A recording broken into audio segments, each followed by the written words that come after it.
Clara Whitmore's hands were shaking so hard she could barely grip the shovel. The frozen ground fought back with every strike, but she kept digging. Her brother's body lay wrapped in canvas behind her, stiff and cold. Not one person from Silver Creek had come. Not one. The minister said he was busy. The undertaker wanted payment first. So here she was, a widow from Boston, alone, in a Montana blizzard, burying the only family she had left. If you want to see how Clara survives this town that wants her gone, subscribe to our channel and watch until the end. Drop a comment telling us which city you're watching from. I'd love to see how far this story travels. The shovel cracked against frozen earth again. Clara's arms burned.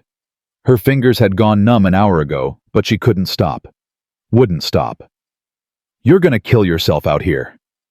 Clara spun around, shovel raised like a weapon. A tall figure stood at the edge of the small cemetery, snow collecting on the brim of his hat. "Stay back," she warned. The man held up both hands, palms out. "Easy now. I ain't here to cause trouble." "Then why are you here?" Clara's voice cracked. "The whole town made it clear they want nothing to do with my brother's burial." The stranger stepped forward slowly, like approaching a wounded animal. In the gray winter light, Clara could see his face, now weathered, maybe late 30s, with eyes the color of river stones. He looked at the shallow grave, then at the canvas-wrapped body, then back at her. "I'm Nathaniel Callahan. Folks call me Nate." He removed his hat briefly. "Your brother was William Whitmore. You knew him. He was my neighbor. Good man." Nate's jaw tightened. "Didn't deserve what happened to him." Clara felt something crack inside her chest. In 3 days since arriving in Silver Creek, those were the first kind words anyone had spoken about William. "What do you mean, what happened to him?" She lowered the shovel slightly. "The sheriff said it was a mining accident."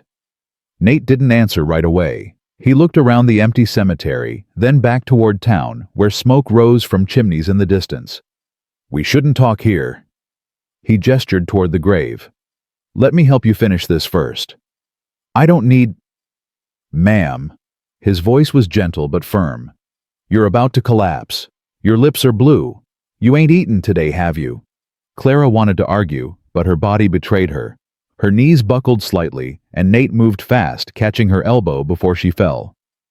"Stubborn," he muttered. "Just like William said you'd be." "He talked about me. All the time." Nate steadied her, then reached for the shovel. "Said his little sister was the bravest woman he knew. Said you nursed soldiers during the fever outbreak in Boston when everyone else ran." Clara's eyes stung, but she refused to cry.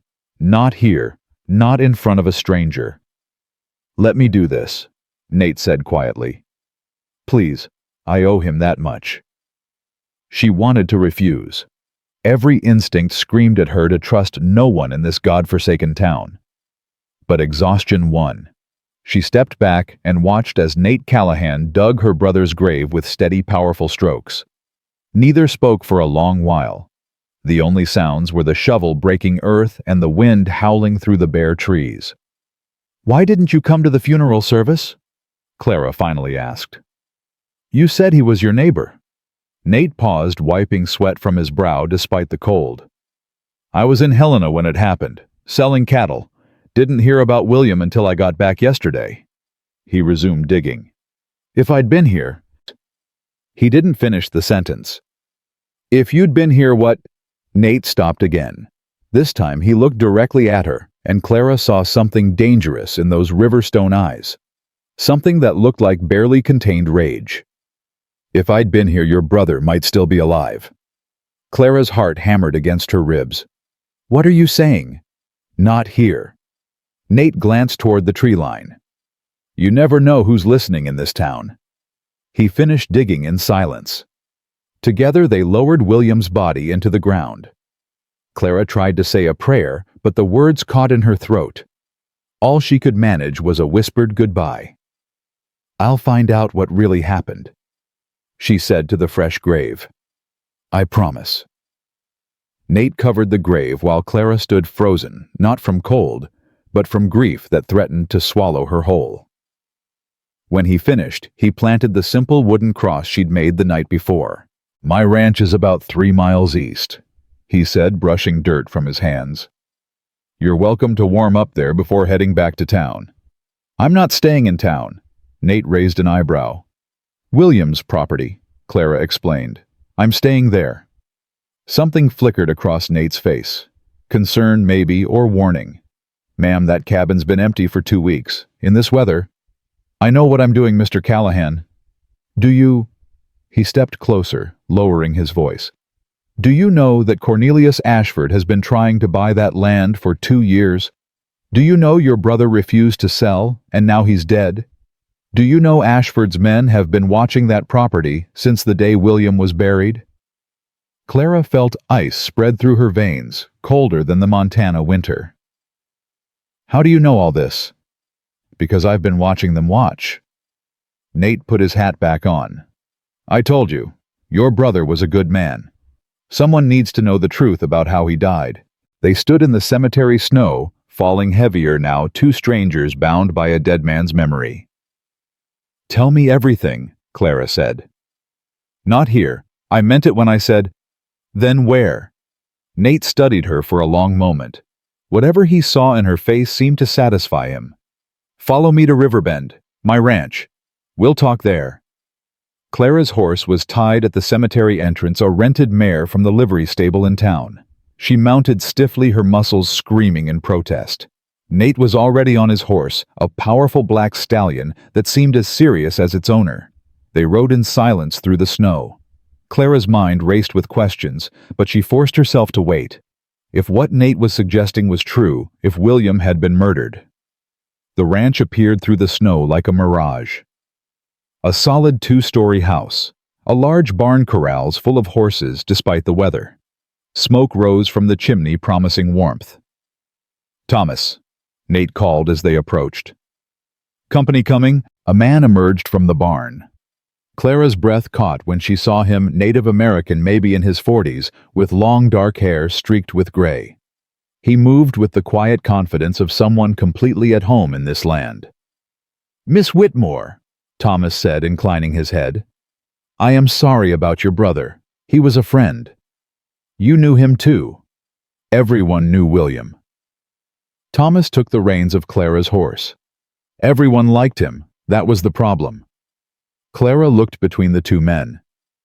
"Will someone please tell me what's going on?" "Inside," Nate said. "You're turning blue again." The warmth of the ranch house hit Clara like a physical force. She hadn't realized how cold she was until heat surrounded her, making her skin prickle and burn. "Sit by the fire," Nate instructed, pulling a chair closer to the hearth. "I'll make coffee." "I don't need coffee," he repeated firmly. "Then we talk." Clara sat too exhausted to argue. She looked around the room, simple but well-maintained, with practical furniture and few decorations. A soldier's home, she thought, efficient and without sentiment. Nate returned with 2 cups, handing one to Clara. The coffee was strong and bitter, exactly what she needed. "Start from the beginning," she said. "Why do you think my brother was murdered?" Nate sat across from her, cradling his own cup.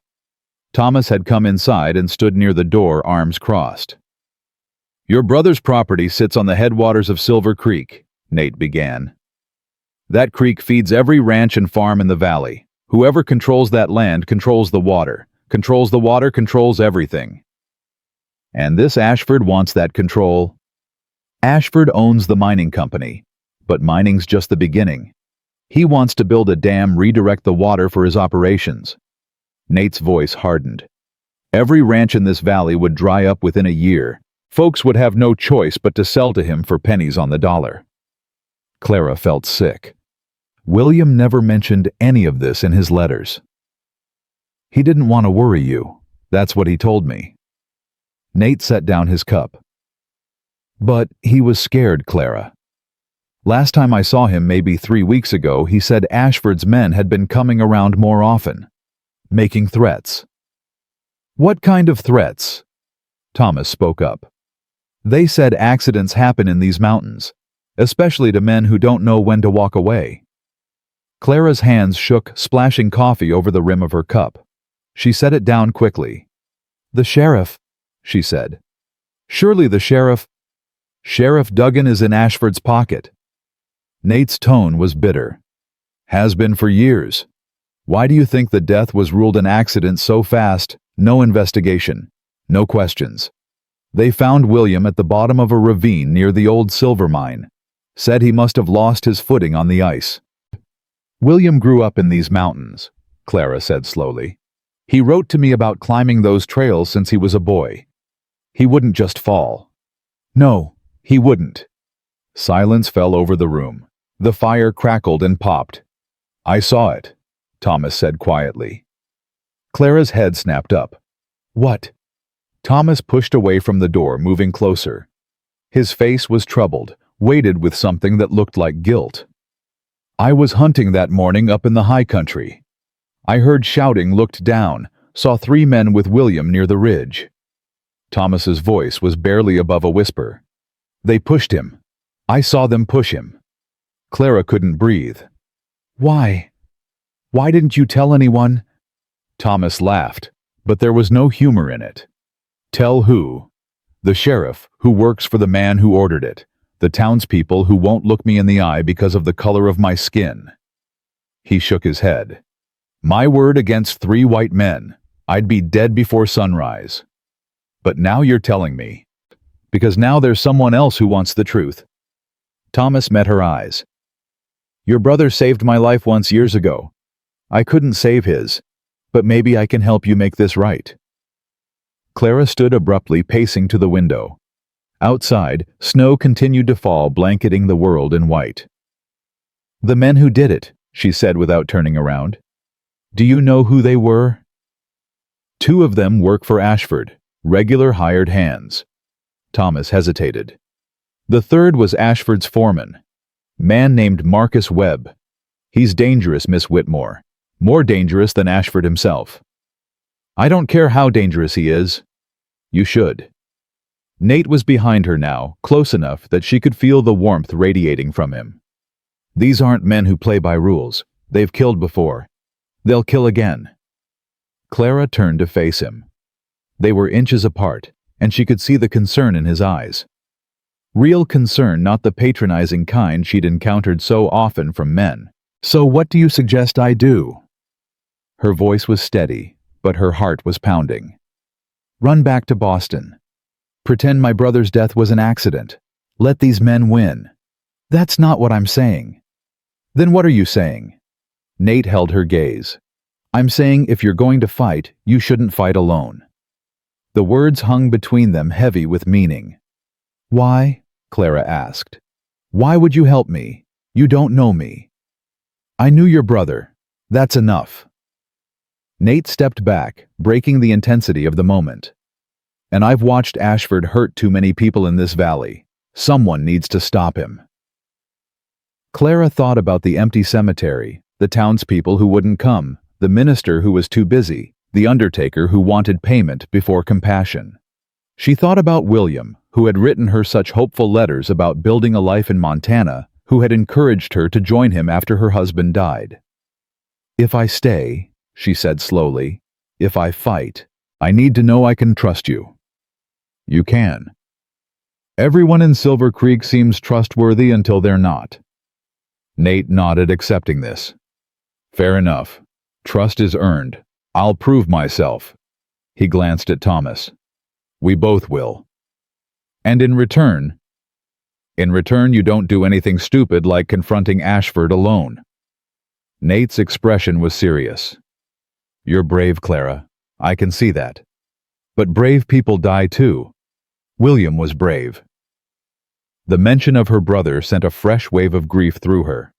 She swallowed hard against it. "I'm staying at William's property tonight," she said.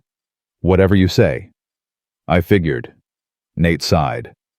"At least let Thomas ride out with you, check the cabin, make sure it's secure." Clara wanted to refuse on principle. She'd been taking care of herself for years through her husband's illness, his death, the struggles of widowhood in a society that didn't know what to do with single women. But something stopped her. Maybe it was the genuine concern in Nate's voice. Maybe it was the knowledge of what she was up against. Or maybe after 3 days of facing this cold town alone, she was simply tired of pretending she didn't need help. "Fine," she said. "But I'm not staying here overnight. That cabin is mine now, and I won't be driven away from it by fear." A ghost of a smile crossed Nate's face. Just like William said, stubborn. It's not stubbornness, it's principle. Looks the same from where I'm standing.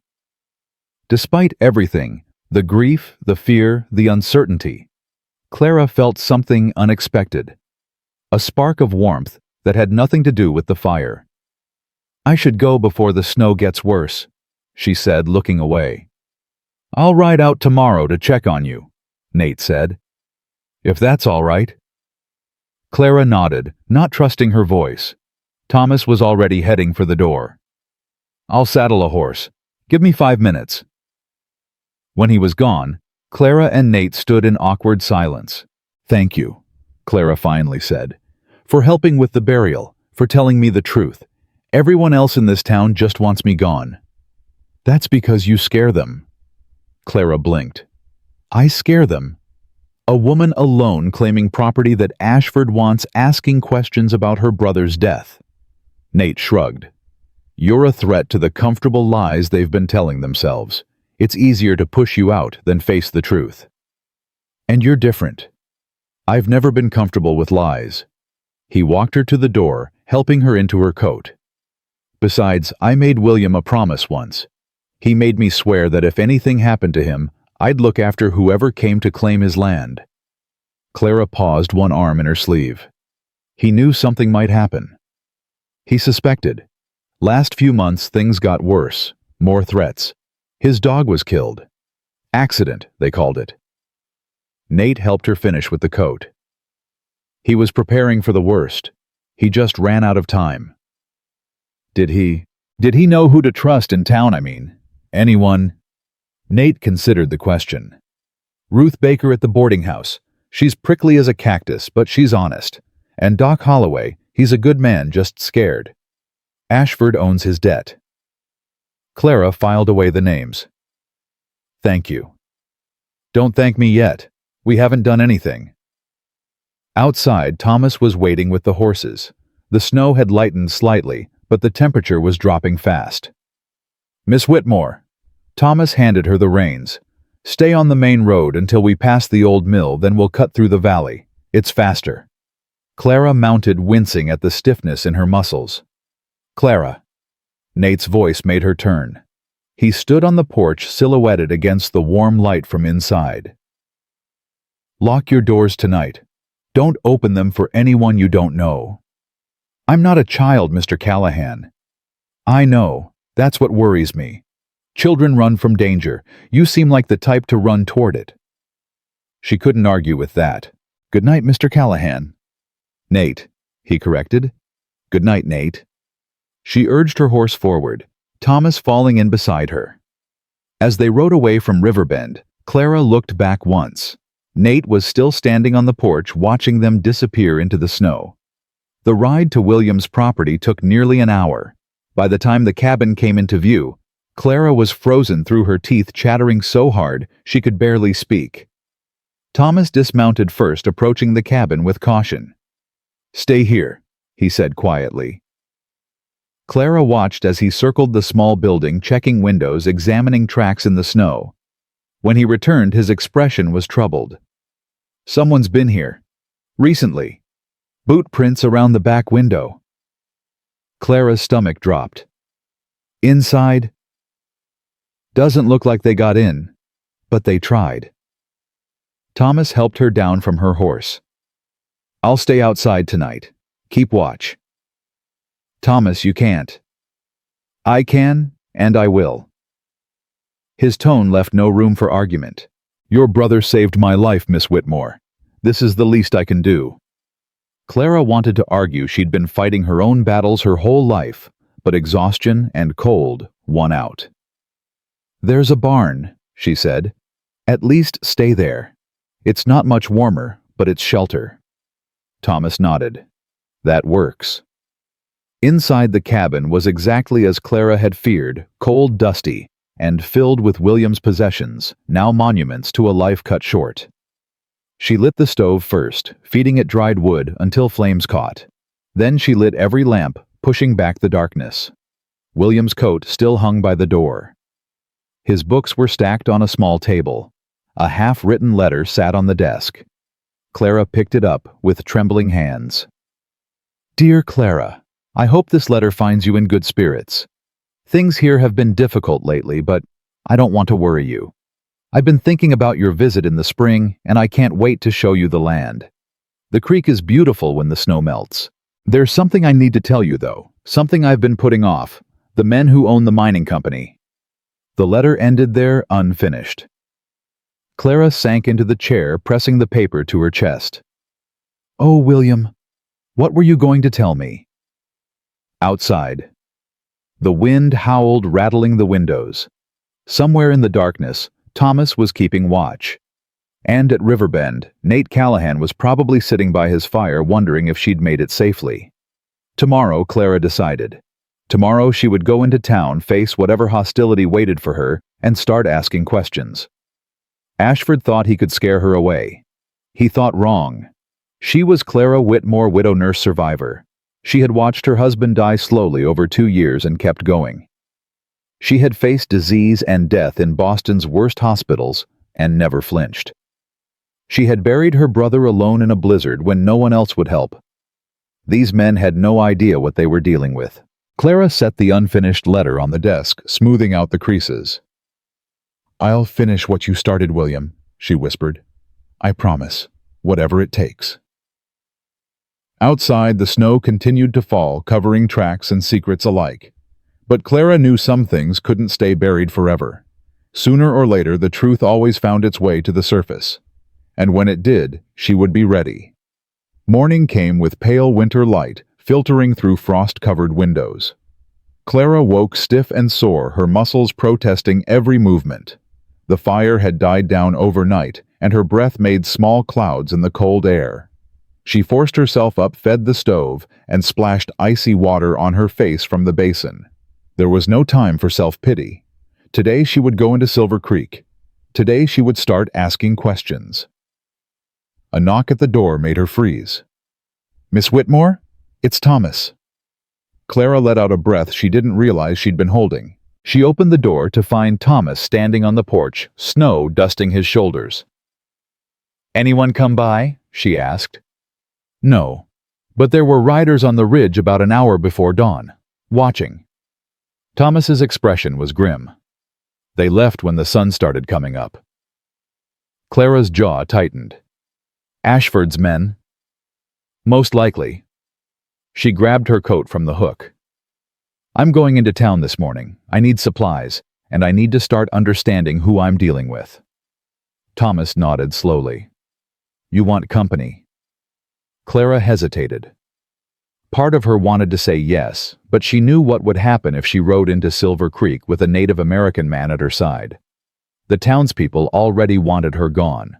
No need to give them more ammunition.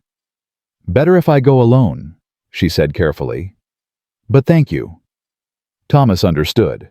She could see it in his eyes, that weary acceptance of how things were. Be careful, he said. Ashford has eyes everywhere in that town. I will.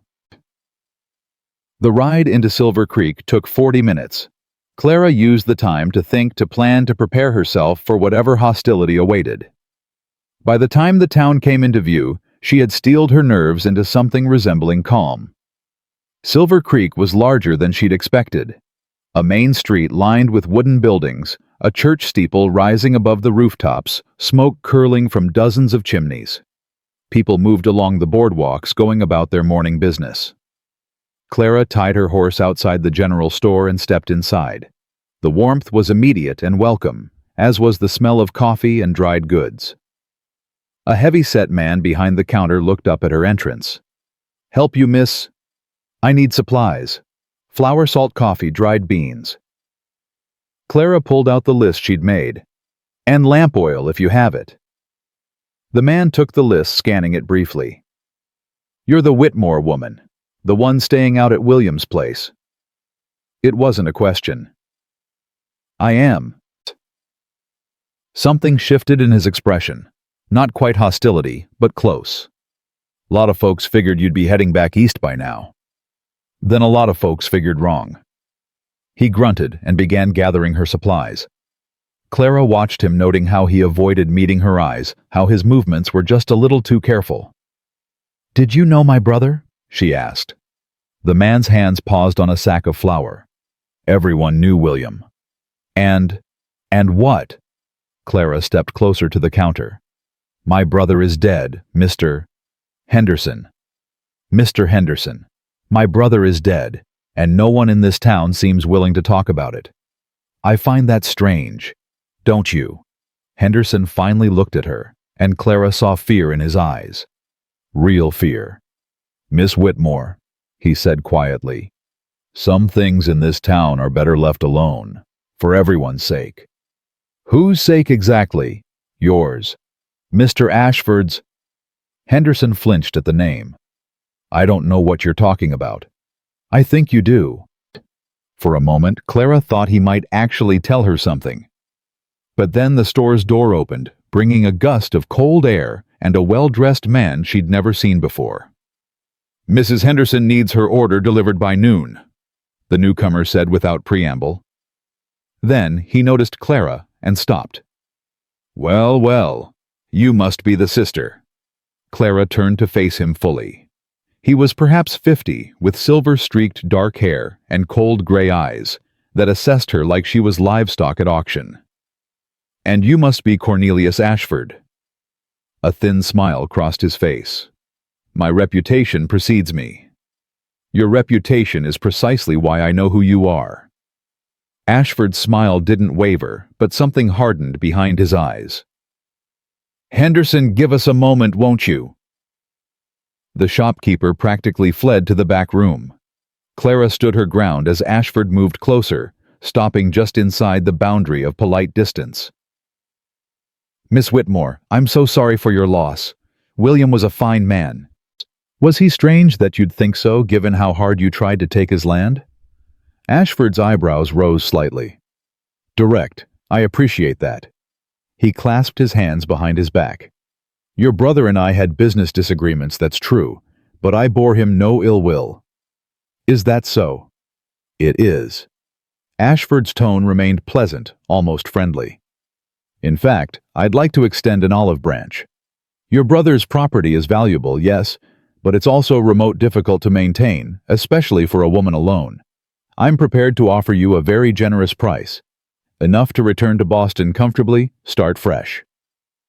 Clara felt something cold settle in her chest. "And if I don't want to sell?" "Everyone wants to sell eventually, Miss Whitmore. It's just a matter of finding the right price." He paused meaningfully. "Or the right motivation." "Is that a threat?" "Merely an observation." Ashford smiled again, all teeth and no warmth. "Winter here is harsh. Accidents happen. Fires, falls, animals attacking livestock. It would be a shame if something were to happen to you the way it happened to your brother." Clara's hands curled into fists at her sides. "My brother's death was no accident. The sheriff ruled it so. The sheriff works for you." For just a moment, Ashford's mask slipped. Clara saw the predator underneath, cold and calculating and utterly without mercy. "Careful, Miss Whitmore. Accusations like that can be dangerous. So can murder." They stood facing each other, the air between them crackling with tension. Then Ashford laughed, a soft, chilling sound. "I like you. You have spirit." He turned toward the door. "But spirit only takes you so far in this country. Think about my offer. It won't stay on the table forever." He left without waiting for a response. Clara stood alone in the store, her heart pounding so hard she could feel it in her throat. Henderson emerged from the back room, his face pale. "Miss Whitmore, you shouldn't have done that." "Done what?" "Refused to be intimidated. You don't understand how things work here." Henderson lowered his voice. "Ashford owns this town. The sheriff, the bank, half the businesses on this street. People who cross him, Things happened to them. Things like what happened to my brother. Henderson looked away. I didn't say that. You didn't have to. Clara gathered her supplies, paid with coins from her dwindling reserve, and headed for the door. She paused with her hand on the handle. Mr. Henderson, if you ever find your courage, you know where to find me. She stepped out onto the boardwalk, squinting against the bright winter sun, reflecting off snow. Her encounter with Ashford had confirmed everything Nate and Thomas had told her. The man was a predator, and he had her in his sights. Good. Let him look. Clara wasn't prey. She was loading supplies into her saddlebags when a voice called out, "You're either very brave or very foolish." Clara turned. An older woman stood nearby, arms crossed over a wool shawl. She had sharp eyes, silver hair pinned severely back, and a face that looked like it had never smiled in its life. "Which do you think?" Clara asked. "Jury's still out." The woman stepped closer. "Ruth Baker. I own the boarding house." Clara remembered what Nate had said. Ruth Baker at the boarding house. She's prickly as a cactus, but she's honest. "Clara Whitmore." "I know who you are. Whole town knows." Ruth's eyes swept over her appraisingly. "Heard you buried your brother alone yesterday, in that storm." The townspeople made their feelings clear. "Cowards, the lot of them." Ruth spat the words like they tasted bitter. "Your brother was a good man. Deserved better than that." Clara felt unexpected tears prick at her eyes. She blinked them back fiercely. "Why didn't you come then?" "Bad hip. Can't ride in this weather." Ruth's expression softened almost imperceptibly. "But I would have, for what that's worth." It was worth more than Clara could say. She swallowed hard. "You're one of the first people in this town to say anything kind about William." "That's because most folks here are too scared to remember kindness." Ruth glanced around, lowering her voice. "Listen, I don't know what you're planning, but if you're going up against Ashford, you need to know what you're dealing with. Come by the boarding house tonight. Use the back door. We should talk." Before Clara could respond, Ruth turned and walked away, disappearing into the crowd. Clara finished loading her supplies, her mind spinning. An ally, or at least a potential one. It was more than she'd had an hour ago. She was about to mount her horse when she spotted a man watching her from across the street. Tall, thin, with a scar running down the left side of his face. He didn't look away when their eyes met. Instead, he smiled, a cold slash of a thing that made Clara's skin crawl. Marcus Webb. It had to be. Ashford's foreman. The man Thomas had seen push William off that ridge. Clara forced herself to hold his gaze for a long moment before looking away. She mounted her horse with deliberate calm and rode out of town at an easy pace, refusing to show fear. But inside her heart was racing. She had enemies now, real enemies, and they weren't bothering to hide anymore. The road back to William's cabin was empty, but Clara couldn't shake the feeling of being watched. Every shadow between the trees, every movement in her peripheral vision, set her nerves on edge. She was halfway home when she heard hoofbeats behind her. Clara's hand went to the revolver at her hip, a gun that had belonged to her husband, and that she'd practiced with obsessively in the months after his death. She turned in her saddle ready. Nate Callahan raised both hands as his horse slowed. "Just me." Clara let out a breath. "You shouldn't sneak up on people." "Wasn't sneaking. You were lost in thought." He fell into pace beside her. "Heard you paid a visit to town this morning?" "Word travels fast." "Small town." Nate's expression was serious. "Also heard you had a conversation with Ashford." "Is there anything that happens in Silver Creek you don't know about?" "Not much. That's how I stay alive." He looked at her closely. "You all right?" Clara considered the question. Was she all right? She'd stood face to face with the man who'd almost certainly ordered her brother's murder, had been threatened, barely disguised, and had made an enemy of one of the most powerful men in the territory. "I'm fine," she said. Nate snorted. "You're a terrible liar." "I'm not lying. I am fine." Clara met his eyes. I'm also angry. Angry at Ashford, angry at this town for its cowardice, angry at myself for not coming sooner when William might have needed me. Would it have made a difference? I don't know. Maybe. Her voice cracked slightly. He tried to tell me something. In his last letter. He was warning me about Ashford, about the mining company, but he never finished. Nate was quiet for a moment. William was trying to protect you. That's who he was. Well, he's not here to protect me anymore, so I'll have to protect myself. Clara straightened in her saddle. And then I'll make sure the men who killed him face justice. How? I don't know yet, but I'll figure it out. They rode in silence for a while. The snow had stopped falling, and the afternoon sun was actually warm against Clara's face. Ruth Baker wants to meet with me tonight, she said finally. Nate nodded. Good. Ruth knows things about this town that nobody else does. She's been here since the beginning. Can I trust her? With your life. No hesitation in his voice. Ruth lost her husband to Ashford's schemes 10 years ago. Mine collapsed, that wasn't really an accident. She's been waiting for someone with enough courage to stand up to him ever since. Clara absorbed this. Why hasn't she done it herself? She's tried. But she's old alone, and a woman in a town run by men who don't think women matter. Nate's jaw tightened. Ashford ignores her because he thinks she's harmless. That's his mistake. They reached the turnoff to William's property. Clara reined in her horse. Thank you for checking on me. I said I would. Nate hesitated, then reached into his saddlebag. I brought you something. He handed her a small leather journal, worn and water-stained.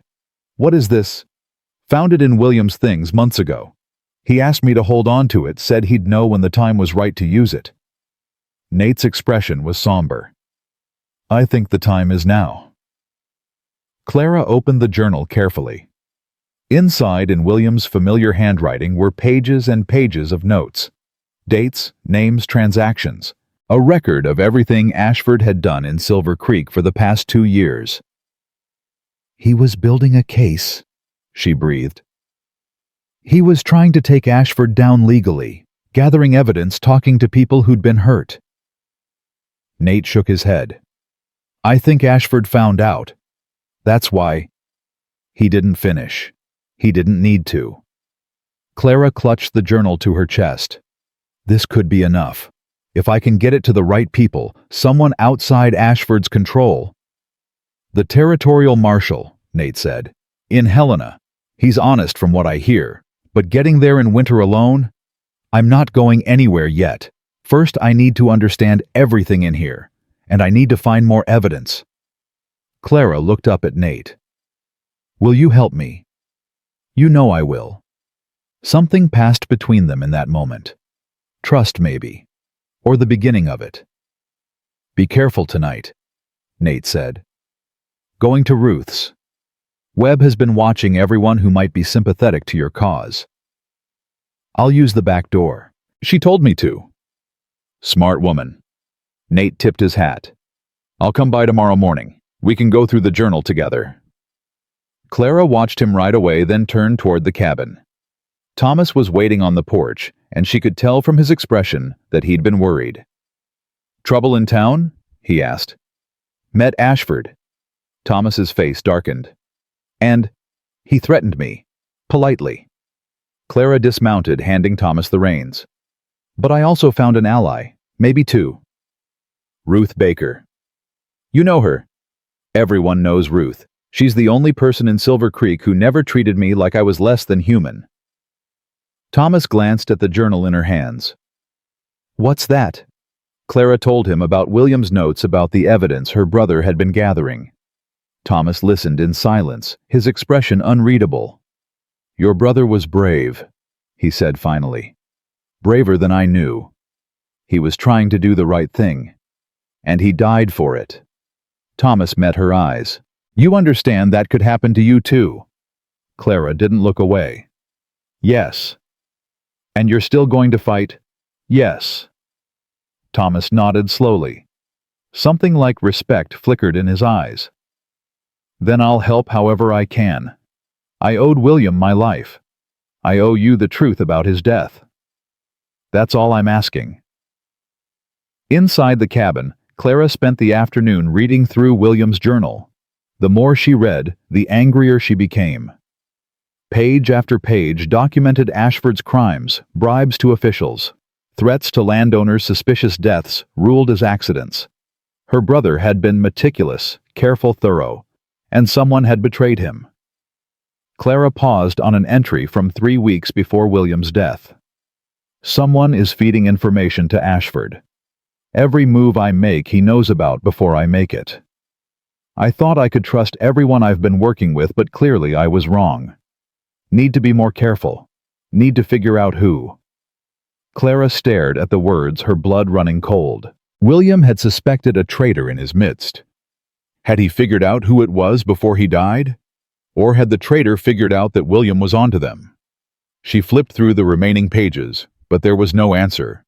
The last entry was dated 2 days before his death. A simple note. "Meeting with T tomorrow. He says he has proof."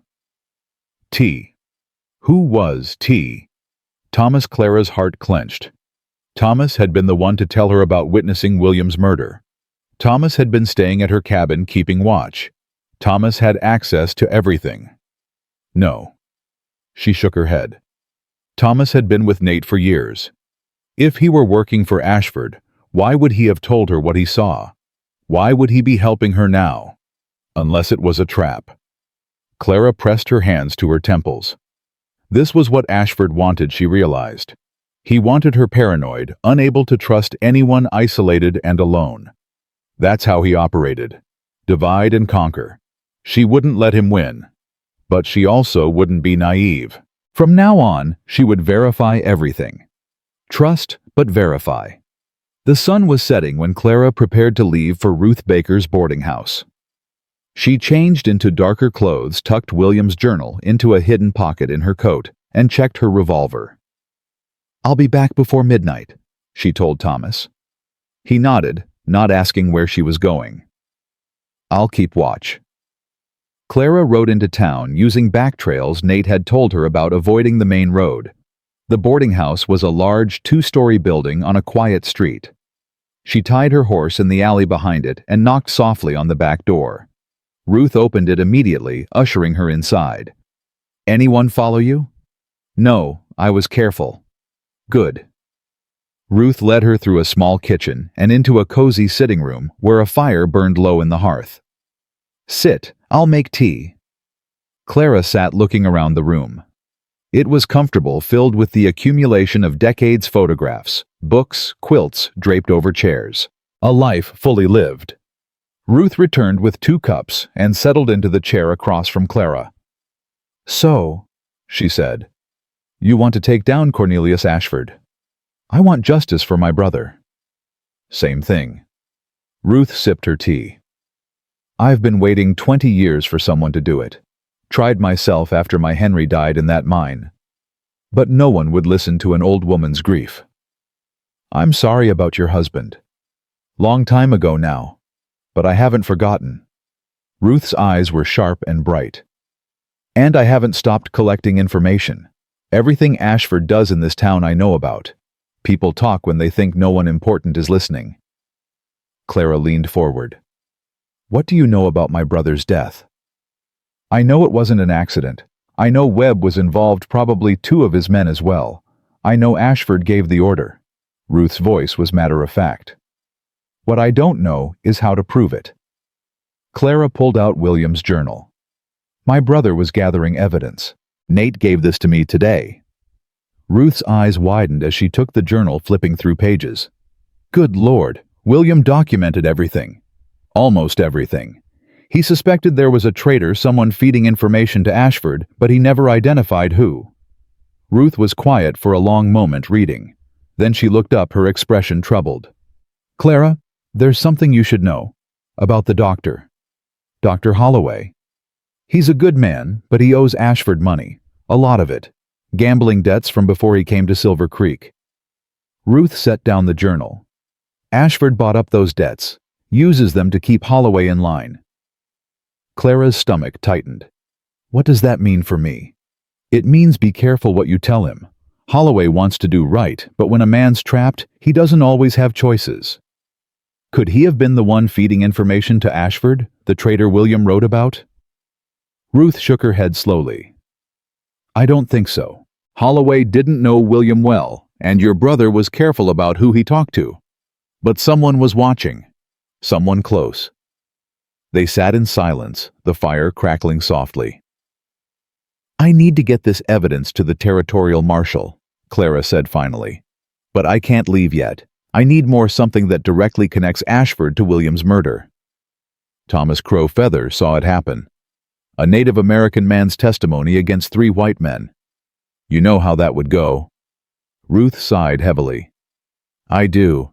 This territory has a long way to go before justice is truly blind. She paused, thinking. There might be another way.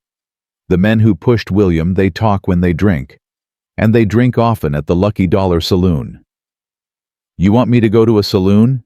Not you. Me. A fierce smile crossed Ruth's weathered face. I own that building. Lease it to Frank Morrison. He owes me favors and his bartender owes me more. If those men have said anything that could be used against them, I'll find out. Clara felt a surge of hope, small but real. Why are you helping me? Really? Ruth was quiet for a moment. Because I'm 73 years old, and I've spent too much of my life being afraid. Because your brother was one of the few people who treated me with respect after Henry died. And because someone needs to stop Ashford before he destroys everything good in this valley. She reached over and gripped Clara's hand with surprising strength. You're not alone in this, child. I know it feels that way. But there are good people in Silver Creek who are just waiting for someone to lead. Be that someone. Clara rode home through the darkness, Ruth's words echoing in her mind. Be that someone. She wasn't sure she could. She was just a widow from Boston, a nurse who'd never done anything more dangerous than 10 dying patients. What did she know about fighting powerful men, about exposing murderers, about leading anyone? But then she thought of William alone in his cabin, documenting every crime he witnessed. He hadn't been a hero either. He'd just been a man who couldn't look away from injustice. Maybe that was enough. Maybe courage wasn't about being fearless. Maybe it was about being afraid and doing the right thing anyway. When she reached the cabin, Thomas was waiting as promised. He didn't ask questions, just took her horse to the barn. Clara went inside and sat at William's desk, staring at his unfinished letter. The men who own the mining company. I'm going to finish what you started, she whispered. Whatever it takes. Outside, the wind picked up, howling through the pines. Another storm was coming. But Clara didn't feel the cold anymore. She felt something else entirely. Purpose. 3 days passed. 3 days of waiting, planning, and watching shadows grow longer as winter tightened its grip on Silver Creek. Clara spent her mornings going through William's journal with Nate, piecing together the web of corruption her brother had uncovered. Every afternoon she practiced shooting behind the cabin until her aim was steady and true. Every evening she sat by the fire reading William's words, letting his voice guide her. On the 4th morning, Ruth Baker arrived at the cabin, her face flushed from the cold ride. I found something, she said before Clara could even greet her. Last night at the Lucky Dollar, one of Webb's men got drunk and started bragging. Clara ushered her inside, where Nate and Thomas were already waiting. Ruth didn't waste time. His name is Billy Crane, young, stupid, and desperate to impress anyone who'll listen. Ruth accepted the coffee Thomas offered. He told Frank Morrison's bartender that Webb promised him extra pay for a special job a few weeks back. A job that involved making sure some troublemaker fell off a cliff. Clara's heart pounded. He admitted to killing William. Not in those exact words, but close enough. Ruth's eyes gleamed. And there's more. Crane mentioned paperwork, something Webb had them sign before the job. A contract, if you can believe it. Ashford's so paranoid about loyalty that he makes his men sign agreements for dirty work. Nate leaned forward. Where would Webb keep something like that? That's the question. Ruth set down her cup. Crane was too drunk to remember the details, but he said Webb keeps important papers in his office at the mining company. Said Webb always jokes that he has enough evidence to hang half the men in Ashford's employ, including Ashford himself. Silence fell over the room. "If we could get those papers," Clara said slowly, "we'd have proof. Real proof that Ashford ordered William's murder." "Getting into that office won't be easy," Thomas said. "Webb has guards and the mining company is crawling with Ashford's men." "There might be a way." Ruth looked at Clara. "The Christmas social is in 2 days. Every year Ashford hosts a party at his mansion for the town's respectable citizens. It's his way of pretending he's a generous benefactor instead of a thief and murderer. And during this party, most of his men will be at the mansion providing security. The mining company offices will be nearly empty." Ruth paused. "But someone would still need to get in, find the papers, and get out without being caught." Clara didn't hesitate. "I'll do it." "Absolutely not." Nate's voice was sharp. "Clara, if you're caught, if I'm caught, I'm the sister of a man who died at that mine, searching for answers about my brother's death. Grieving widow doesn't know what she's doing." Clara met his eyes steadily. "What's Ashford going to do? Arrest me for trespassing? That would only draw more attention to his operation." "He could do worse than arrest you." "He could, but he won't, not publicly, not with the whole town watching him play generous host." Clara stood up, pacing to the window. "This is the best chance we'll have, maybe the only chance." Thomas spoke up. "She's not wrong. Ashford cares about appearances. During the social, he'll want everything to look legitimate." Nate ran a hand through his hair, frustration evident in every line of his body. "And what about after? When he realizes someone took his evidence? By then, we'll be on our way to Helena." Clara turned back to face them. "The territorial marshal. If we can get the papers to him before Ashford realizes they're gone." "It's risky," Ruth said quietly, "but it might work." Nate stood abruptly, crossing to where Clara stood. He took her hands in his, and she could feel them trembling slightly. "Clara, I can't lose you. Not like this." The raw emotion in his voice made her chest ache. Over the past weeks, something had grown between them. Something neither had named, but both felt. Late-night conversations that stretched into early morning. Shared meals. The way his eyes followed her when she moved around the cabin. The way she found herself listening for the sound of his horse. "You won't lose me," she said softly. "You can't promise that." "No, I can't." Clara squeezed his hands. "But I can't walk away either.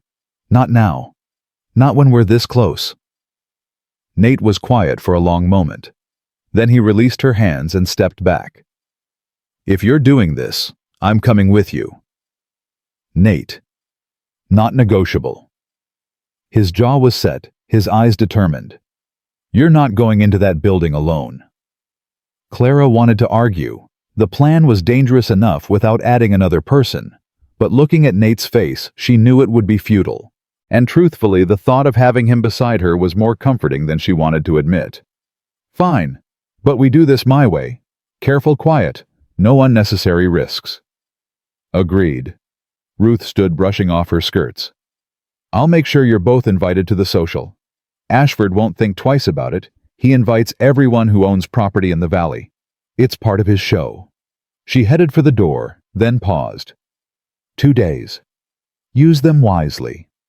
After she left, the four of them planned late into the night. Thomas would stay at the cabin as a decoy, making it look like Clara was home. Ruth would attend the social and create a distraction if needed. Nate and Clara would slip away during the festivities, make their way to the mining company, find Webb's office, and retrieve the papers. Simple in theory. Terrifying in practice. The night before the social, Clara couldn't sleep.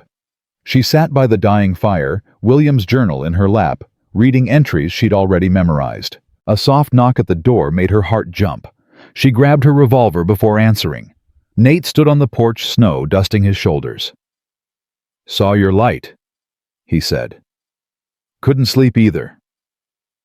Clara stepped aside to let him in. Too much thinking. Nate settled into the chair across from hers, stretching his legs toward the fire. For a while, neither spoke. The silence between them was comfortable now, a familiar thing. "Can I ask you something?" Clara finally said. "Anything." "Why did you really stay in Silver Creek, I mean? With everything Ashford has done, all the people he's driven away? Why didn't you leave?" Nate stared into the flames. "I thought about it, more than once. After Henry Baker died, after the Millers lost their farm, after a dozen other injustices, I couldn't stop." He paused. "But this land, Clara, I came here with nothing, built Riverbend with my own hands. Every fence post, every board in that house. This is the first place that's ever been mine. And Ashford can't take that from you. He's tried. Offered to buy me out 3 times. Threatened me twice." A ghost of a smile crossed Nate's face. "I'm stubborn." "I noticed." Their eyes met and something shifted in the air between them. Nate leaned forward, his expression growing serious. "Clara, tomorrow night, whatever happens, don't. I need to say this." He took a breath. "I've spent years keeping people at arm's length. After what happened with my engagement, I told myself I was better off alone. No complications, no heartbreak." Clara's breath caught. He'd never mentioned an engagement before. "Her name was Margaret. We were going to be married back in Ohio. But she was more interested in the Callahan family money than in me." Bitterness crept into his voice. "When my father's debts came to light after his death, she was gone before the funeral was over." "Nate, I'm sorry." "Ancient history." He shook his head. "Point is, I swore I'd never let anyone that close again. It was easier that way. Safer." Clara waited, her heart pounding. "Then you showed up." Nate looked at her, and the vulnerability in his eyes made her chest ache. "Standing in that cemetery, half frozen, too stubborn to let anyone help you bury your brother. And something changed. I don't know how to explain it. I just knew I couldn't walk away." "Nate, I'm not asking for anything," he said quickly. "I know you've got enough to deal with. Your brother Ashford, all of it. I just needed you to know that whatever happens tomorrow, you matter to me. More than I ever expected anyone to matter again." Clara set aside the journal and crossed to where he sat. She knelt in front of him, taking his hands the way he'd taken hers that morning. "I was married for 6 years," she said quietly. "To a good man who got sick and died slowly, piece by piece, while I watched. After he was gone, I told myself the same thing you did. Easier alone, safer alone." Nate's fingers tightened around hers. "But you're right. Something changed." Clara smiled softly. "You rode up to that cemetery like some kind of stubborn, snow-covered guardian angel, and you haven't left me alone since." "Guardian angel." A surprised laugh escaped him. "That's a new one." "Don't let it go to your head." Nate's expression softened. He lifted one hand to cup her face, his thumb tracing gently along her cheekbone. "Clara Whitmore, what am I going to do with you? Help me survive tomorrow night. We can figure out the rest later." "Is that a promise?" Clara leaned into his touch. "It's a promise." For a moment, she thought he might kiss her. The air between them was charged electric with possibility. But Nate pulled back slightly, his thumb still resting on her cheek. "Later," he said, his voice rough. "When this is over." Clara nodded, understanding. Tomorrow night could change everything. They couldn't afford distractions. But as Nate left and Clara finally found sleep, her dreams were filled with possibilities she hadn't let herself imagine in years. The day of the Christmas social dawned cold and bright. Clara spent the morning going over the plan one more time, then the afternoon preparing herself for the evening. Ruth had sent over a dress, deep blue velvet, with white lace trim. It was finer than anything Clara owned, clearly borrowed from someone who'd once had money. "You clean up nice," Thomas said when she emerged from the bedroom. Clara smoothed the skirt self-consciously. I feel like I'm wearing a costume. You're playing a part. Tonight you're a grieving sister trying to integrate into society, not a woman planning to rob the most powerful man in the territory. When you put it that way. Nate arrived as the sun was setting, dressed in a dark suit that made him look like a different person. Clara had never seen him in anything but work clothes. The transformation was startling. Don't stare, he said, clearly uncomfortable. Ruth insisted. You look distinguished. I look like a banker. He tugged at his collar. Let's get this over with. The ride to Ashford's mansion took half an hour. As they crested the final hill, Clara's breath caught despite herself. The house was enormous, 3 stories of stone and glass, every window blazing with light. Carriages lined the circular drive and laughter drifted out into the cold night air. Remember the plan, Nate murmured as they approached. We stay visible for the first hour. Make sure people see us. Then during the dinner service we slip out through the servants' entrance. Clara knotted her stomach tight with nerves. Inside the mansion was even more impressive. Crystal chandeliers, imported wallpaper furnishings that probably cost more than most farms in the valley. Clara forced herself to smile, to nod at people she barely knew, to play the part of the grateful newcomer. Ashford found them almost immediately. Miss Whitmore, Mr. Callahan. He was all charm tonight, his predator's smile softened for public consumption. How delightful that you could join us. Thank you for the invitation, Clara managed. I do hope you're settling in well, despite our previous misunderstandings. I'm managing? Of course you are. Strong woman like yourself. Ashford's eyes glittered. Your brother always spoke highly of your resilience. Clara felt Nate stiffen beside her, but she kept her expression neutral. William was kind. Indeed he was. A shame about what happened. Ashford sipped his champagne. Such a senseless tragedy. Every word was a knife, and he knew it. Clara could see the satisfaction in his eyes, the pleasure he took in her discomfort. If you'll excuse us, Nate said, his voice tight. I believe Miss Whitmore needs some refreshment. He steered Clara away before Ashford could respond. When they were safely across the room, Clara let out a shaky breath. That man is evil. I know, but we can't let him see he's getting to us. Nate handed her a glass of punch. 1 hour. Then we move. The hour crawled by. Clara made small talk with women who clearly didn't trust her, smiled at men who looked at her with too much interest, and pretended to admire decorations that represented everything she hated about Ashford's wealth and power. Ruth caught her eye once, nodding almost imperceptibly. Everything was in place. When the dinner bell rang and guests began moving toward the dining room, Nate touched Clara's elbow. Now. They slipped through a side door into a dimly lit hallway. The servants were all focused on dinner service, and within minutes, they were outside circling the mansion toward the back gardens. The mining company offices were a 15-minute walk from Ashford's estate. They moved quickly through the snow, keeping to shadows, speaking in whispers. Guard at the front entrance, Nate observed as they approached. Ruth said there'd be a side door near the equipment shed. They found it unlocked as Ruth had promised. Inside the building was dark and silent, their footsteps echoing on wooden floors. Webb's office should be upstairs, Clara whispered. End of the hall. They climbed the stairs, carefully testing each step for creaks. The second floor was a maze of offices and storage rooms, but Webb's door was easy to identify, larger than the others, and bearing a brass nameplate. Locked. Nate produced a set of picks from his pocket. Learned this in the army, don't ask. Clara didn't. The lock clicked open, and they slipped inside. Nate lit a small lantern while Clara began searching. Desk drawers, filing cabinets, a locked box in the corner. Here. Nate had found a false bottom in one of the desk drawers. Inside was a stack of papers tied with string. Clara's hands shook as she untied them. Contracts, just as Ruth had said. Signed agreements for special services, with dates that matched William's death and several others documented in his journal.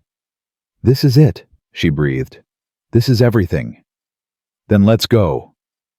They were halfway down the stairs when they heard the front door open. "Tell you I saw lights. Someone's in here." Clara and Nate froze. Footsteps below, multiple sets and voices she didn't recognize. "Probably just Webb checking on something. You know how paranoid he is." "Webb's at the party. I saw him not 10 minutes ago." Clara's blood turned to ice. Nate grabbed her hand, pulling her back up the stairs and down the hallway. At the far end was a window overlooking the equipment yard. "Can you climb?" he whispered. "I can try." Nate opened the window, wincing at the cold air that rushed in. Below, maybe 15 feet down, was a snow-covered awning. Beyond that, the ground. "Jump to the awning, slide down, run for the trees. I'll be right behind you." Clara didn't hesitate. She tucked the papers inside her coat, hiked up her skirts, and climbed onto the windowsill. "Clara." She looked back. "I'll find you," Nate said. "Whatever happens, I'll find you." She jumped. The awning broke her fall, but not gently. Clara rolled, tumbled, hit the ground hard enough to knock the wind out of her. For a terrifying moment, she couldn't breathe. Then air rushed back into her lungs, and she was up running. The papers clutched against her chest. Behind her, she heard shouts. A gunshot cracked through the night. Clara didn't look back. She ran for the tree line, ran until her lungs burned and her legs screamed for mercy. Ran until the sounds of pursuit faded into the winter darkness. Only then did she stop gasping for breath and turn to look. Flames were rising from the mining company building. Orange light flickered against the snow. Nate. Clara's heart seized. She took a step back toward the building, then another. "Clara!" The voice came from the shadows to her left. She spun, hand going to the revolver at her thigh. Thomas emerged from the trees leading 2 horses. "Nate sent me ahead to wait for you, in case something went wrong." "He's still in there. I heard a gunshot." "If anyone can get out of that building, it's Nate." Thomas pressed the reins into her hands. "But you need to go. Now. Ashford's men will be coming." "I can't leave him." "You have to." Thomas's voice was fierce. "Those papers are useless if Ashford gets them back. Get to Helena. Find the marshal. That's the only thing that helps Nate now." Clara wanted to argue, wanted to run back toward the flames, wanted to do anything but abandon the man she'd come to care for so deeply. But Thomas was right, and Nate would say the same thing. She mounted the horse, the papers burning against her chest, like a promise. "Find him," she said to Thomas. "Please." "I will. Now go." Clara kicked her horse into motion, riding hard through the snow toward the eastern road, toward Helena, toward justice. Behind her, the flames rose higher, and she tried not to think about what they might be consuming. Clara rode through the night, pushing her horse as hard as she dared on the icy roads. Every mile that separated her from Silver Creek felt like a betrayal. Every moment she wasn't turning back to find Nate was agony. But she kept going. The papers inside her coat were worth more than her comfort, more than her fear. They were worth William's life. They had to be worth something. Dawn was breaking when she finally stopped to rest the horse. Her hands were numb, her face raw from the wind, and her body ached in places she didn't know could ache. But she was alive, and she had the evidence. She found shelter in an abandoned barn, feeding the horse handfuls of old hay while she tried to eat some of the dried meat Thomas had packed in the saddlebags. It tasted like sawdust, but she forced it down. The papers. She needed to look at them again, make sure they were real, make sure this nightmare was worth something. Clara spread them out on the frozen ground, her breath making small clouds as she read. Contracts for removal services. Payment records, names and dates. And there at the bottom of one page, Cornelius Ashford's signature, authorizing a payment to Marcus Webb for resolving the Whitmore situation. William's name reduced to a situation to be resolved. Clara's hands shook. Rage and grief tangled together in her chest until she couldn't tell where one ended and the other began. "I've got you now," she whispered to the empty barn. "I've got you." She rested for 2 hours, then pushed on. Helena was still a full day's ride, maybe more in this weather. Every hour mattered. The sun was high when she heard hoofbeats behind her. Clara's heart seized. She urged her horse faster, but the animal was exhausted, stumbling on the icy road. The hoofbeats grew closer. She reached for her revolver, turning in the saddle to face whoever was coming. 2 riders moving fast. Too far away to identify. Clara pulled her horse off the road into a stand of pines. She dismounted, steadying her weapon, waiting. The riders passed her hiding spot without slowing. Clara caught a glimpse of their faces, neither one familiar. Not Ashford's men then, just travelers. She let out a breath she didn't know she'd been holding. But the fear didn't leave. It stayed with her, a constant companion, as she continued toward Helena. Night fell again. Clara found another abandoned structure, this one a half-collapsed cabin that offered minimal shelter from the wind. She was too tired to care about comfort. She wrapped herself in blankets from the saddlebags and slept with her revolver in her hand. Dreams came chaotic and terrifying. Flames, gunshots, Nate's face disappearing into smoke, William's voice calling her name from somewhere she couldn't reach. She woke before dawn, gasping, tears frozen on her cheeks. "He's alive," she told herself. "He has to be alive." The third day brought Helena into view. Clara had never been so grateful to see a city in her life. Buildings, people, civilization. Safety. She went straight to the territorial marshal's office, a sturdy brick building near the center of town. Her appearance drew stares, a woman alone, travel-worn, wild-eyed with exhaustion. She ignored them all. The marshal was a big man with a thick mustache and skeptical eyes. He introduced himself as Marshal Henry Dawson and offered her a seat. "Now then, miss, what's so urgent? You rode through a blizzard to get here?" Clara placed William's journal and Ashford's papers on his desk. "My name is Clara Whitmore. My brother was William Whitmore of Silver Creek. He was murdered 3 weeks ago by men working for Cornelius Ashford. I have proof." Dawson's eyebrows rose. He picked up the papers, scanning them slowly. His expression changed as he read, skepticism giving way to something harder. "These are serious accusations, Miss Whitmore." "They're not accusations. They're facts." Clara leaned forward. "Ashford has been terrorizing Silver Creek for years. Bribery, intimidation, murder.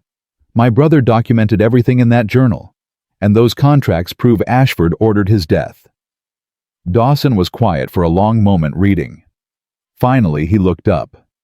"If this is genuine, and I'm not saying it isn't, this is enough to arrest Ashford and half his operation." "Then do it." "It's not that simple." Dawson set down the papers. "Ashford has connections, political friends in the territorial government. This kind of case takes time to build properly." "Time?" Clara's voice cracked. "Marshal, there are people in Silver Creek right now who are in danger because of what I did. A man who helped me. He may already be dead. We don't have time." Dawson studied her face. Whatever he saw there seemed to convince him. "Tell me everything, from the beginning." Clara talked for over an hour. She told him about William's letters about arriving in Silver Creek to find a town gripped by fear, about Nate and Thomas and Ruth, about the fire at the mining company and her desperate ride through the snow. When she finished, Dawson was already on his feet. "I'm going to send telegrams to the governor and the federal marshal in Bozeman. With this evidence, we can move fast." He paused at the door. "You should rest, Miss Whitmore. There's a hotel across the street. Get some sleep. I'll send word when we're ready to move." "I'm going back with you." Dawson frowned. "That's not advisable. If Ashford knows you're the one who took those papers..." "He already knows. And there are people in Silver Creek counting on me." Clara stood, her legs unsteady, but her voice firm. "I didn't run away. I ran toward something. And I'm not stopping until this is finished." The marshal looked like he wanted to argue, but something in her expression stopped him. "Get some rest," he repeated. We leave at first light. Clara did sleep for the first time in days without nightmares. When she woke, it was to pounding on her hotel room door. Miss Whitmore, message from the marshal. She opened the door to find a young deputy barely old enough to shave holding out a folded paper. Ma'am, Marshal Dawson says to tell you we've got federal backing. He's assembled a posse. 20 men. We ride in an hour. Clara's heart surged. Thank you. She dressed quickly, checked her revolver, and headed for the marshal's office.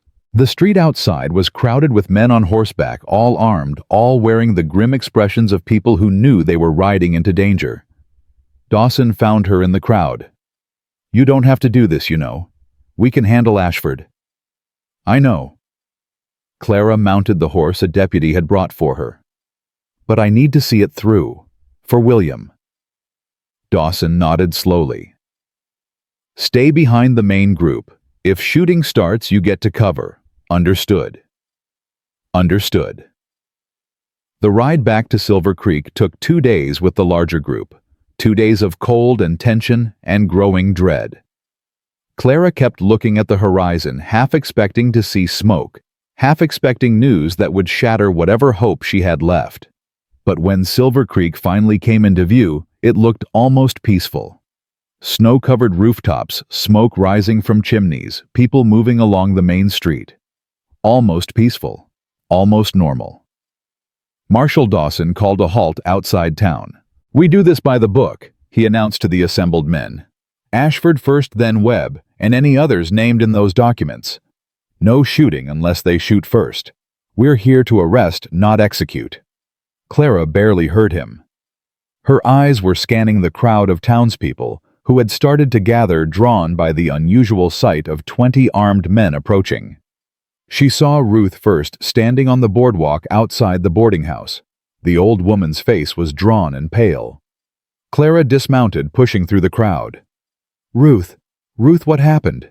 Where's Nate? Ruth gripped her arm, steadying her. He's alive. Clara, he's alive. The relief was so intense, Clara nearly collapsed. Where? Doc Holloway's. He was shot getting out of that building, but Thomas found him, got him to safety. Ruth's eyes were wet. He's been asking for you. Wouldn't stop asking even when he was barely conscious. Clara was already moving toward the doctor's office when Marshal Dawson's voice stopped her. Miss Whitmore, we need you to identify Ashford. She turned back, torn between duty and desperate need. Go, Ruth said quietly. Finish this, then go to him. Clara nodded, falling in beside the marshal as they moved toward Ashford's mansion. The arrest was almost anticlimactic. Ashford came to the door in his dressing gown, clearly having heard the commotion. When he saw Marshal Dawson and the federal badge, his face went white. This is outrageous. I'll have your badge. Cornelius Ashford, you're under arrest for the murders of William Whitmore Henry Baker and at least 6 others. Dawson's voice was iron. We have signed contracts with your authorization. We have testimony, and we have a territorial judge waiting to hear the case. Ashford's eyes found Clara in the crowd. For a moment his mask slipped, and she saw pure hatred underneath. You, he spat. You think this changes anything? I have friends in every courthouse in the territory. I'll be out before. You'll be in federal custody within the hour, Dawson interrupted. Your friends can't help you now. Clara watched as deputies put Ashford in chains. The man who had terrorized a town, who had ordered her brother's death, who had tried to destroy everything she loved, reduced to just another criminal being led away. She expected to feel triumph. Instead, she felt hollow. Miss Whitmore. She turned. Sheriff Dugan stood nearby, his face ashen. I know I don't have any right to speak to you. I know what I did looking the other way all these years. He swallowed hard. But for what it's worth, I'm glad you did what the rest of us were too cowardly to do. Clara stared at him for a long moment. My brother is dead because you were too cowardly. Dugan flinched. I know. Then you'll understand why your regret means nothing to me. She walked away, leaving him standing in the snow. The doctor's office was a small building near the church. Clara pushed through the door without knocking. "Where is he?" Dr. Holloway looked up from his desk, startled. "Miss Whitmore.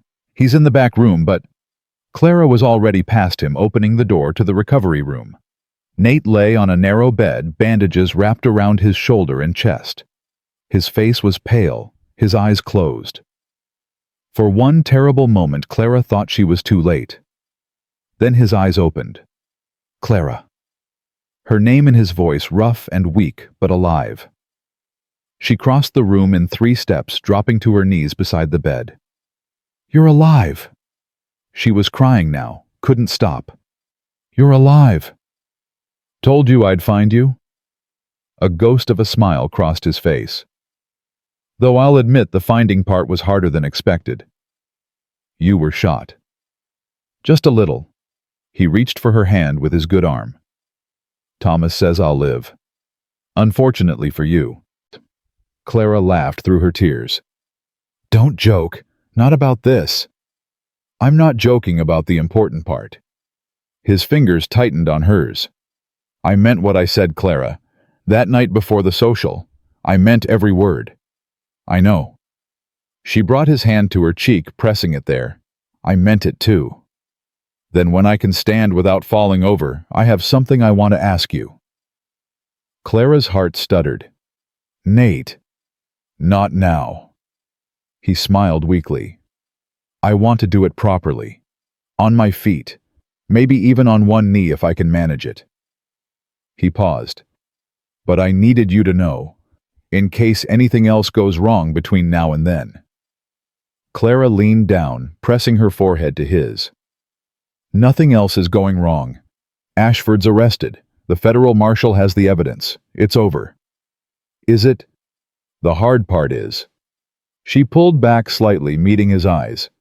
"Now comes the rebuilding, and I'm not going anywhere." "Promise?" "Promise." The door opened behind them. "Dr. Holloway stood in the doorway, looking uncomfortable. "I'm sorry to interrupt, but there's a crowd outside. The whole town, it seems. They want to speak with Miss Whitmore." Clara looked at Nate. "Go," he said. "They need to see you. Need to know there's hope now." "I'll be back." "I know." Outside, Clara found most of Silver Creek gathered in the street. Ruth was there, and Thomas and Henderson from the general store. The minister who'd been too busy for William's funeral. The undertaker who'd wanted payment first. Dozens of faces she recognized from her weeks in town. They fell silent as she emerged.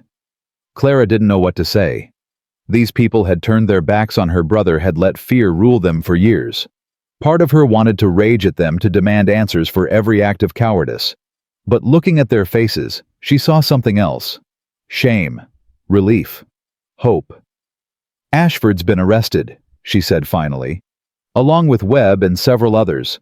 Federal charges. They won't be coming back." A murmur ran through the crowd. "My brother came here 10 years ago because he believed in this town. He believed people could build something good together even in hard country." Clara's voice strengthened. "He died trying to protect that dream. I won't let his death be meaningless." Ruth stepped forward. "What do you need from us?" Clara looked at the old woman, then at the crowd beyond. "I need you to stop being afraid. I need you to look out for each other the way William wanted. I need you to build the kind of town worth fighting for." She paused. "Can you do that?" Silence stretched. Then Henderson stepped forward. "I can. I should have spoken up years ago. I'm done being silent." One by one, others joined him. The minister, the shopkeepers, farmers and ranchers who'd lost neighbors to Ashford's greed. Each stepping forward, making a commitment. Clara felt tears threatening again, but these were different. These felt like healing. "Thank you," she managed. "All of you." The crowd began to disperse, people talking in small groups, the tension of years slowly releasing. Ruth stayed behind, approaching Clara with uncharacteristic softness. "You did it, child. You actually did it. We did it. All of us." "No." Ruth shook her head. "I've lived in this town for 40 years. Watched Ashford poison it piece by piece. Plenty of people wanted to fight. Only you actually did. She gripped Clara's hands. William would be proud. Clara couldn't speak. She nodded, squeezing Ruth's hands back. Now go be with your man, Ruth said, releasing her. He's been through hell waiting for you. Don't make him wait any longer. Clara returned to the doctor's office as the sun was setting.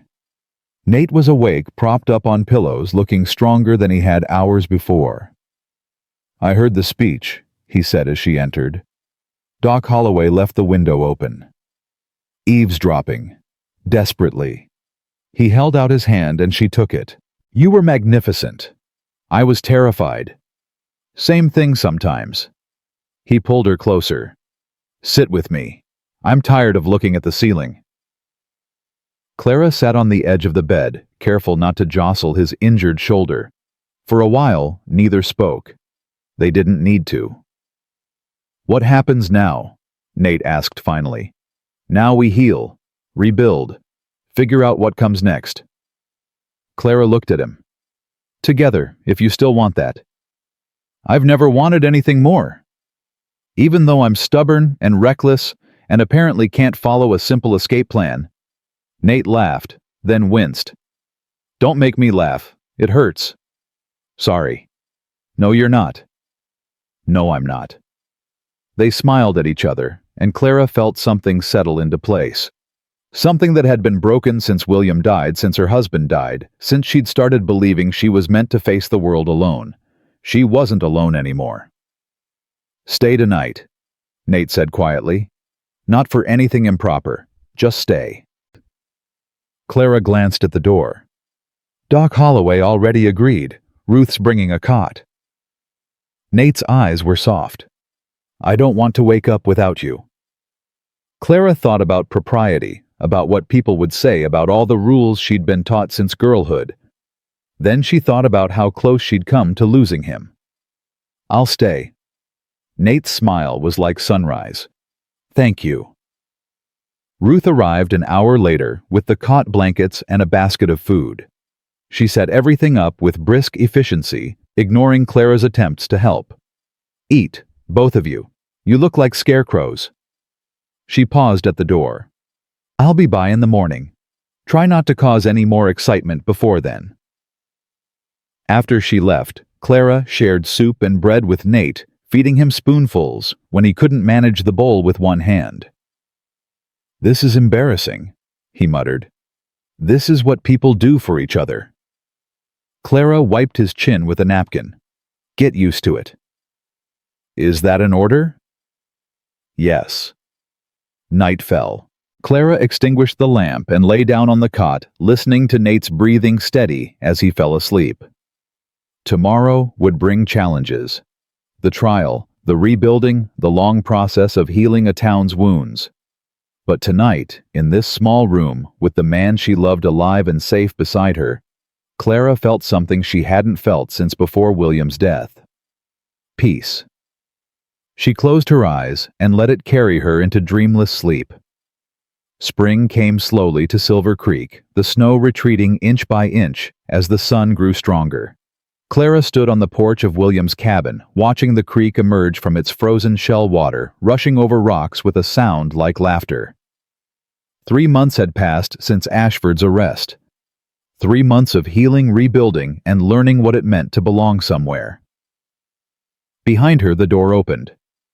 You're up early. Nate's voice was warm, still rough with sleep. His arm slipped around her waist, and Clara leaned back against him. Couldn't sleep. Too much to think about. Good thoughts or bad? Clara considered the question. Mostly good. Strange, isn't it?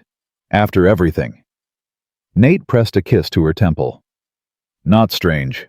Earned. His shoulder had healed well, though Dr. Holloway warned he'd always carry the scar. Clara didn't mind. She had scars of her own now, invisible ones that ached when she least expected it. The trial starts next week, she said quietly. I know. I'll have to testify. Tell everyone what happened. Relive it. Nate's arm tightened around her. You won't be alone. I'll be right there." Clara turned in his embrace facing him. The early morning light caught the silver at his temples, the lines around his eyes that deepened when he smiled. He was beautiful to her in a way that had nothing to do with physical appearance, and everything to do with who he was. "I love you," she said. It wasn't the first time she'd said it, but each time still felt like a revelation. Nate's expression softened. "I love you too, more than I thought possible." He kissed her, then slow and tender, and Clara let herself sink into it. Let herself believe in happiness, even though part of her still waited for it to be snatched away. The sound of hoofbeats broke them apart. Thomas was riding up the path, his face unreadable. He'd been invaluable these past months, helping Clara manage both her property and the transition at Riverbend while Nate recovered. Whatever suspicions she'd harbored about his loyalty had long since dissolved. "Visitors coming," Thomas announced as he dismounted. "From Helena. Looks official." Clara and Nate exchanged glances. 20 minutes later, a buggy pulled up to the cabin carrying Marshal Dawson and a man Clara didn't recognize. They dismounted with the careful movements of people bearing significant news. "Miss Whitmore, Mr. Callahan." Dawson removed his hat. "This is Judge Harrison from the Territorial Court." Judge Harrison was a tall man with silver hair and keen eyes that seemed to miss nothing. He shook Clara's hand firmly. "Miss Whitmore, I've read the depositions. Impressive work gathering that evidence." "I had help." "Indeed." The judge glanced at Nate and Thomas. "That's actually why we're here. There's been a development in the case." Clara's stomach tightened. "What kind of development?" Dawson and the judge exchanged looks. Finally, Dawson spoke. "Ashford's dead." The words hung in the air. Clara waited for relief, for satisfaction, for something. Instead, she felt only numbness. How? Killed himself in his cell 3 nights ago. Left a full confession. Dawson reached into his coat and withdrew a folded document. Names everyone he worked with, every crime he committed. It's comprehensive. Clara took the paper but didn't open it. Why would he confess? Because he knew he was going to hang, Judge Harrison said bluntly. The evidence was overwhelming. I think he wanted to control the narrative even at the end, make himself seem like a mastermind rather than a common murderer. Does this change the trial? For the others, no. Webb and his men will still face justice. The judge paused. But Ashford's confession explicitly names your brother as one of his victims. It's official now. William Whitmore was murdered, and the man who ordered it has admitted his guilt. Clara's knees went weak. Nate caught her elbow, steadying her. Thank you, she managed, for coming to tell me in person.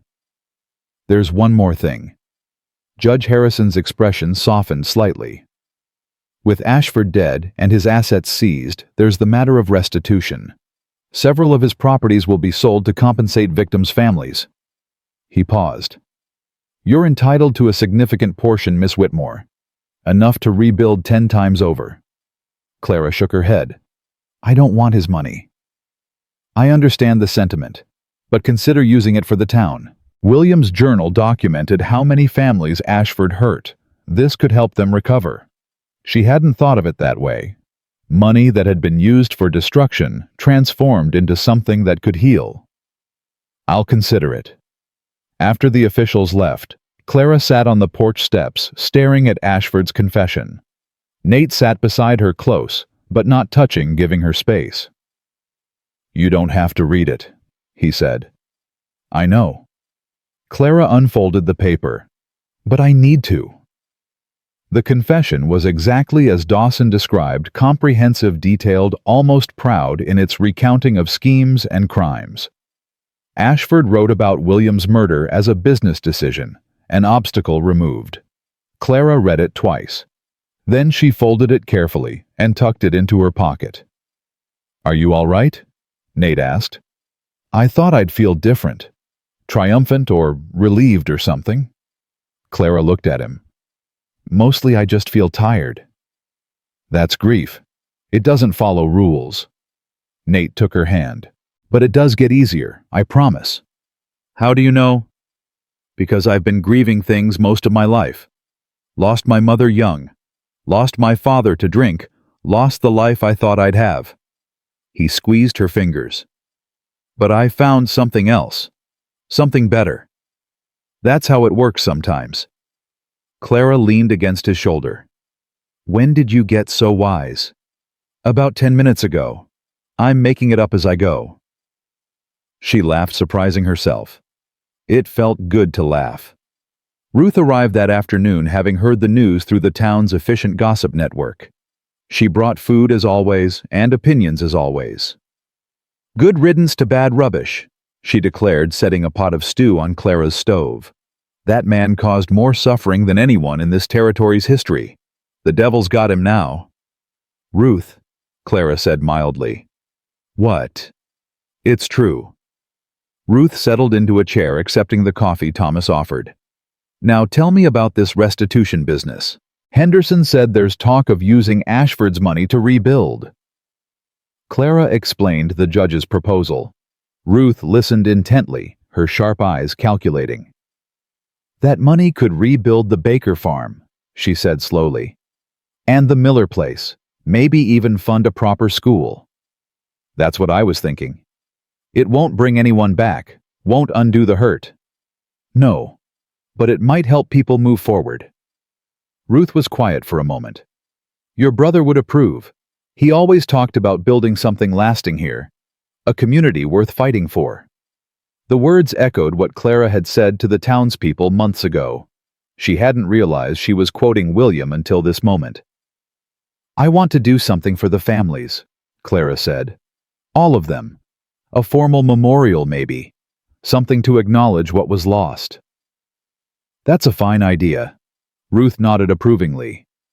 The church has been talking about adding a memorial garden. Maybe this could help fund it.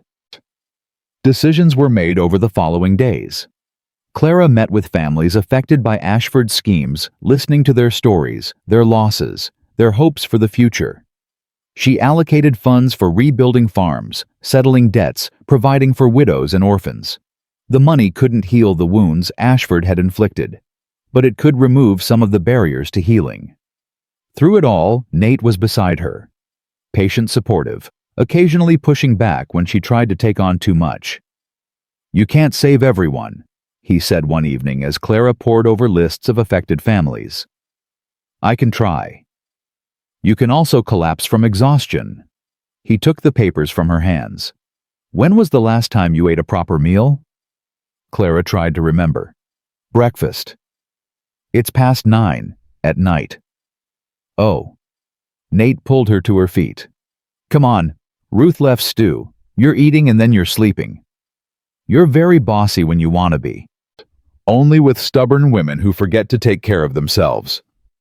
Clara let him guide her to the kitchen table, let him serve her food and watch until she ate it, let him take care of her in ways she'd forgotten to let anyone do since her husband died. It was strange learning to receive as well as give. But Nate made it easy. He didn't try to fix her or change her. He simply stood beside her and refused to let her stand alone. The memorial garden was dedicated on a warm May afternoon. Most of Silver Creek attended gathering in the small plot beside the church where names had been carved into a stone monument. William's name was there, and Henry Baker, and a dozen others whose lives had been cut short by Ashford's greed. Clara stood before the crowd, her prepared speech forgotten. Instead, she spoke from the heart. I came to Silver Creek expecting to claim property.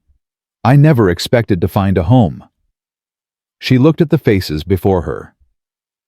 My brother believed in this town. He believed that ordinary people working together could build something extraordinary. He died for that belief. She paused, steadying herself.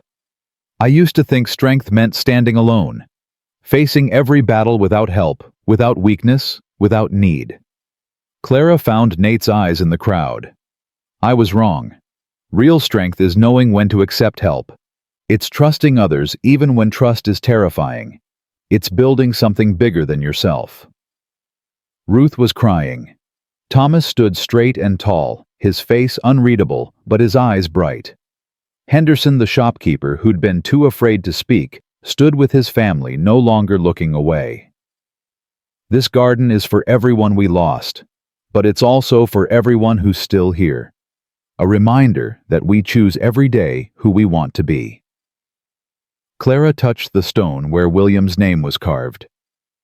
My brother made his choice. He chose courage over fear, community over isolation, hope over despair. I hope we can honor his memory by making the same choice. Silence fell over the crowd. Then slowly, applause began. Not triumphant or celebratory, but something deeper. An acknowledgement. A promise. Afterward, as people dispersed to share food and memories, Nate found Clara standing alone by the monument. That was beautiful, he said. I meant every word. I know you did. He took her hand. There's something I've been wanting to ask you. Been waiting for the right moment. Clara's heart stuttered. Oh, I know it's soon. I know you've been through more than anyone should have to survive. Nate faced her fully, both hands now holding hers. But I've learned not to wait for perfect moments. They don't exist. There's only now. He lowered himself to one knee. Clara's breath caught. Clara Whitmore. I fell in love with you the day I found you in that cemetery, too stubborn to let grief or cold, or a whole town's indifference stop you from honoring your brother. Nate's voice was rough with emotion. Every day since I've fallen deeper, your courage, your compassion, your absolute refusal to give up on anything or anyone. He reached into his pocket and withdrew a simple gold ring. I'm not a wealthy man. I can't promise you an easy life, but I can promise you this: you will never face anything alone again. Not as long as I'm breathing. He looked up at her, his heart in his eyes. Will you marry me? Clara was crying. She'd promised herself she wouldn't cry anymore, but here she was, tears streaming down her face in front of half the town. She didn't care. Yes. The word came out broken, beautiful. Yes, I'll marry you. Nate slid the ring onto her finger and stood pulling her into his arms. Around them, people cheered, but Clara barely heard. All she knew was Nate's arms around her, his heart beating against hers, the promise of a future neither of them had dared imagine. I love you, he murmured against her hair. I love you too. Clara pulled back enough to look at him. Though I should warn you, I'm still stubborn. I'm counting on it. He kissed her then properly in front of everyone, and Clara kissed him back without hesitation or shame. Ruth's voice cut through the celebration. About time, I've been waiting months for this. Laughter rippled through the crowd. Clara laughed too, joy bubbling up from somewhere deep inside her. The wedding took place 6 weeks later in the small church overlooking the memorial garden. Clara wore a dress of ivory silk that Ruth had insisted on providing. Nate wore his best suit and a smile that didn't fade all day. Thomas stood as witness. Ruth sat in the front row, dabbing at her eyes with a handkerchief. Dr. Holloway, Sheriff Dugan's replacement, attended with his wife. Even Henderson came looking uncomfortable in formal clothes, but genuinely happy. The minister spoke of love and commitment, of building a life together in harsh country. But Clara barely heard him. She was looking at Nate, remembering every moment that had led them here. The cemetery, the first kindness, the growing trust, the terror of almost losing him, the joy of finding their way back. I do, she said when prompted, and meant it with everything she was. I do, Nate echoed, and his voice held the same conviction. They kissed as husband and wife, and the small church erupted in applause. At the reception in Ruth's boarding house, Clara found a quiet moment alone with Thomas. Thank you, she said, for everything. I couldn't have survived this without you. Thomas inclined his head. Your brother saved my life once. Seemed only right to return the favor to his sister. It was more than that. You risked everything to tell the truth. The truth matters. Thomas glanced at Nate, who was deep in conversation with Henderson. Your husband is a good man. He'll take care of you. We'll take care of each other. Thomas smiled a rare expression that transformed his weathered face. That's even better. The celebration continued late into the evening. Clara danced with Nate, with Thomas, even with Henderson, who stepped on her toes twice and apologized profusely each time. As the night wound down and guests began departing, Clara and Nate slipped outside to escape the noise. They stood on Ruth's porch looking up at a sky brilliant with stars. Mrs. Callahan, Nate said, testing the name. Clara smiled. Mr. Callahan. Has a nice ring to it. It does. She leaned against him. What happens now? Now we go home. Our home. Nate's arm tightened around her. We combine the properties like we discussed. Build something neither of us could build alone. That sounds like a lot of work. It does. He pressed a kiss to her hair. But I've got a stubborn wife to help me. Heard she doesn't give up on anything. Clara laughed softly. You've got me there. They stayed on the porch until the last guest left, then rode home together through the moonlit night.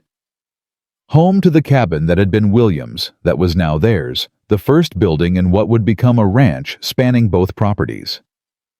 Inside, with the door closed against the cool spring night, Nate took Clara's hands. I need you to know something. Clara waited. When I was lying in Doc Holloway's shot and barely conscious, I kept thinking about what I'd do if I lost you. If you'd been caught, if Ashford had... He shook his head. I've been alone most of my life.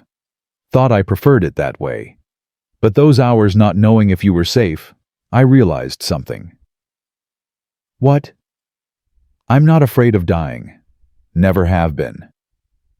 Nate met her eyes. But I'm terrified of living without you. That's new. That's something I never expected to feel. Clara raised a hand to his face, tracing the lines she'd come to know so well. You won't have to. I'm here. I'm staying. Promise? I promise. She rose on her toes and kissed him softly. Now stop being morbid on our wedding night. Nate laughed, the sound warm and genuine. Yes, ma'am. Months passed, then years. Clara and Nate built their ranch into one of the most successful in the territory. They raised horses, cattle, and eventually 3 children who grew up wild and free on Montana land. Thomas stayed, becoming not just their foreman, but their family. Ruth lived to see Clara's first child born, passing peacefully 2 years later, with Clara holding her hand. The town of Silver Creek grew and prospered. The memorial garden expanded, becoming a place where people gathered not just to mourn, but to celebrate. Each spring, on the anniversary of its dedication, townsfolk laid flowers and remembered those who had been lost. Clara never forgot William. His journal remained in a place of honor in her home, a reminder of the brother who had believed in something enough to die for it. She told her children stories about him, made sure they knew the uncle they would never meet. And on quiet evenings when the children were asleep and the ranch was peaceful, Clara would sit on the porch with Nate watching the stars, grateful for every moment they had. Do you ever think about how different things could have been? She asked one such evening, years into their marriage. Sometimes. Nate's hand found hers in the darkness. If I hadn't been riding by that cemetery, if Ashford had gotten to you first, if 100 small things had gone differently. Does it scare you? No. He turned to look at her. Because this is what happened. We found each other. We built this life. Nothing can change that now. Clara leaned into him, feeling his warmth, his steadiness, his love. I used to think I was meant to be alone, she said softly. That strength meant never needing anyone. And now? Now I know that was just fear talking. Clara smiled. Real strength is letting someone in, trusting enough to be vulnerable, building something together that neither person could build alone. Nate kissed her temple. Wise woman. I learned from experience. They sat in comfortable silence, listening to the night sounds of the ranch. An owl called in the distance. One of the horses nickered softly. Clara. I love you. Still. Always. She smiled, feeling the truth of it down to her bones. I love you too. Still. Always.